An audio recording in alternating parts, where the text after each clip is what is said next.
If you've ever had this feeling that something was terribly wrong with the world that we live in, but you couldn't figure out just what it was, then you've come to the right place. Secret societies, mystery religions, and the Illuminati have been controlling our reality since the beginning of time. But not anymore, because there is an awakening happening, and you are about to become a part of it. Wake up, because this is a call for an uprising. This is a call for an uprising. Welcome to today's show. One of the things that has gone on over the weekend that we're going to see continue to go on is them pretending to ease up on restrictions. This is only really to pass more restrictions to say, look, we gave you a chance to go and show you could behave, and you didn't behave, and now we need to enforce stronger laws.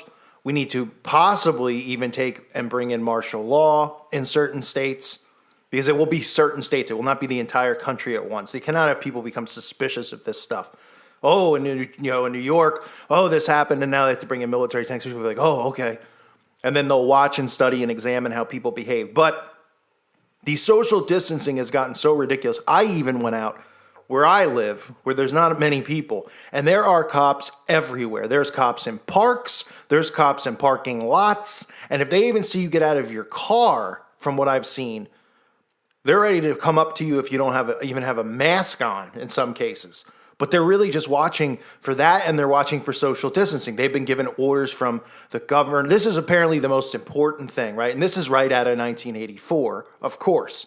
But take a look what happened in New York now. You could believe maybe this is fake because all they need is stuff like this to say that, oh, we could bring in the military and said the police are bad. Remember, they want to remove the police and have the military involved as well in the National Guard and everything else. But this is because somebody violated social distancing in New York. Take a look.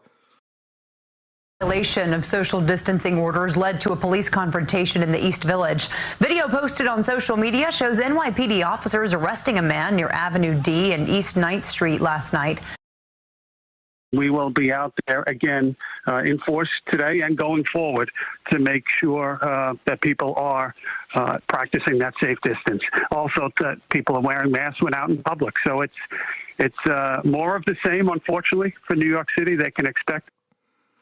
And this isn't the first story that's come out. We heard about the woman who was arrested in a park. We're seeing it worldwide, right? Woman who's sitting on a bench in Melbourne.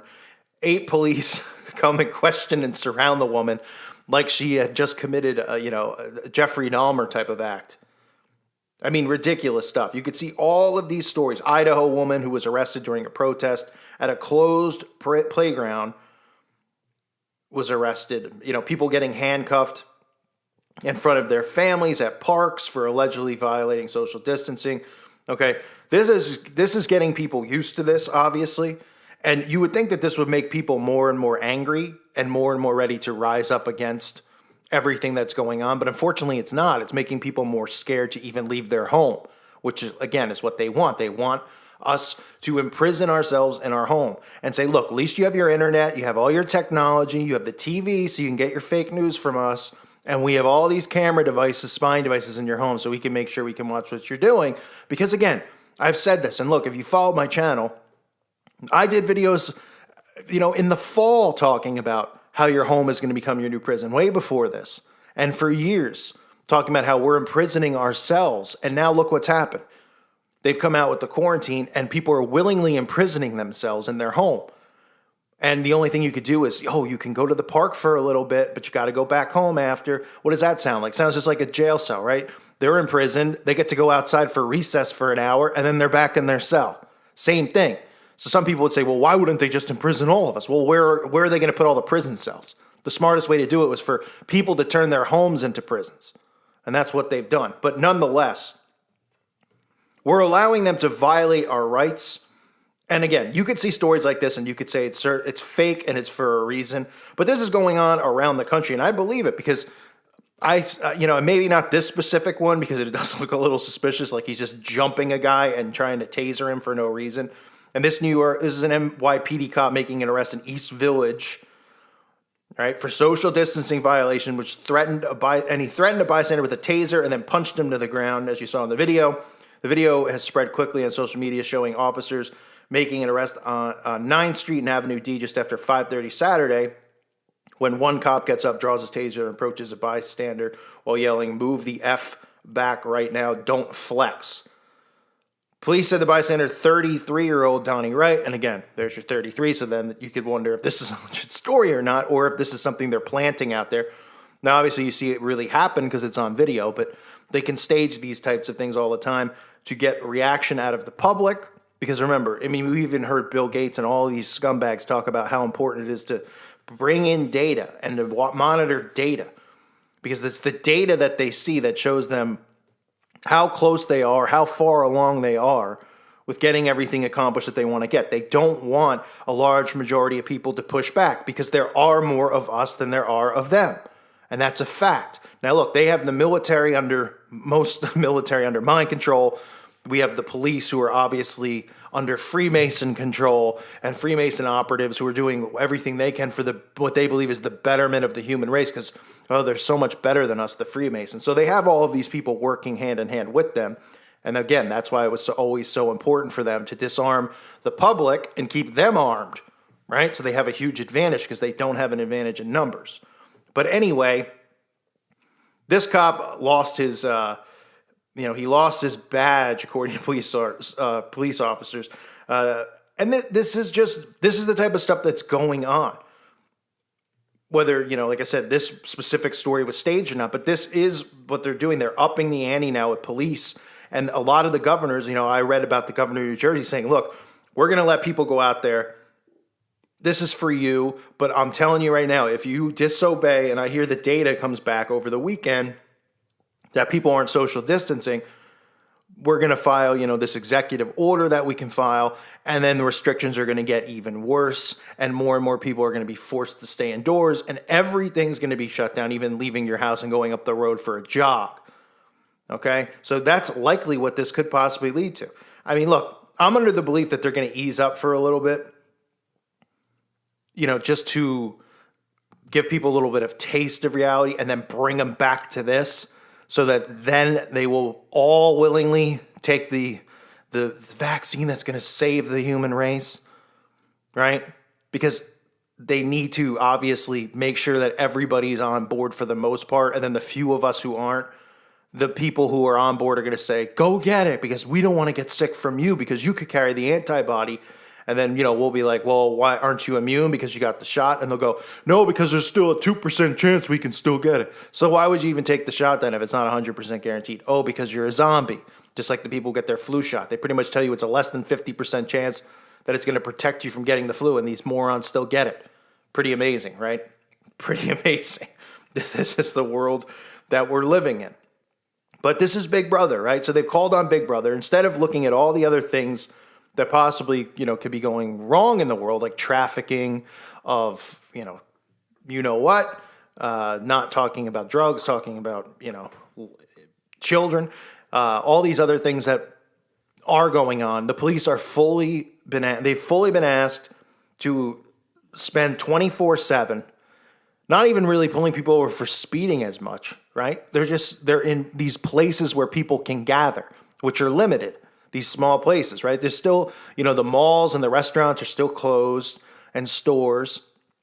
So the police are sitting in parks. Police are sitting in, parking lots for specific places that might still be open. And they're watching how people are behaving and they're reporting this stuff. And anybody who's not, they're going up to them. They're possibly arresting them. I talked about how they're training dogs now to sniff this out. What do you think how easy could that be for them? Oh, this dog smells you and is barking. You must have it. They're going to have to arrest you and get you quarantined. It's a joke that the American people, I shouldn't even say the American people, the worldwide, that people are allowing this to happen. It's amazing. Because again, there's more of us than there are of them. But we let them push our buttons. Going to a place and protesting when some of those things were happening, I was saying, good, maybe this is going to lead to something else. Maybe those were staged events because from there, nothing else has occurred. And don't look at, I know people comment and go, well, why don't you do something? Well, what do you think? I want to have a bullseye on my head? Like people who already talk about this stuff don't? What am I going to go do, right? Everybody's their own individual, but I'm not obliging by these things that they're telling us to do.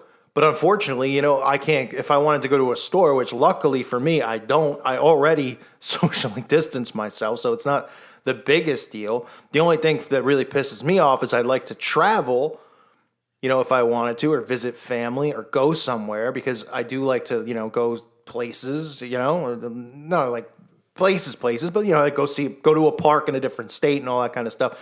And they're closed in some states and they're open in others. And it's annoying. It's just a little bit of an annoying thing. But if people just looked at this and they said, okay, how are we still allowing this to happen? And I know people are cracking, because we could see that people are cracking. And unfortunately, people are going through a lot of mental health issues from this, because a lot of people aren't used to being home with their spouse 24/7. People aren't used to not interacting with other humans, right? They're in their own head 24/7 with this. And that's not good for a lot of people who are so used to this matrix that they live inside of. And that's what they want. And they want you to turn to Big Brother when they come and they say, we've got it for you. We've got the solution. And they'll go, yay, stick it in my butt. That didn't sound right, but you know what I mean. Stick it in my arm. Okay? And they're going to take it. So this is what we have going on. We have the social distancing rules, which have been in effect, now are being completely monitored state by state. They're easing restrictions, but now instead of, they're easing restrictions, but things aren't going back to the way they were. It's a police state, right? The police are watching your every move. Have fun jogging in a park when there's cops up your rear end, staring at you and standing there, probably using some type of Google tracking device to, see if there's, is he 7 feet or 6 feet? I mean, it's a complete joke that we've allowed it to get to this point when the statistics, even if you believe this is real, the statistics show that more people die of the flu.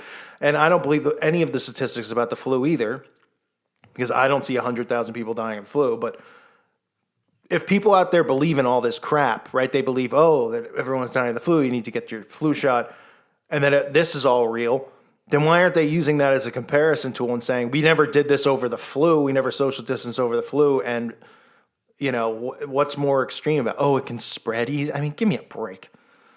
There's nothing out there that should make people afraid to be near people, but the mind control is the only thing that there is, and that's what they're using on everyone. So we had a incident in New York. We'll see what else happens with the social distancing, but it's all a total scam, all a total joke. I thank you for listening to today's show. God bless all of you and your families.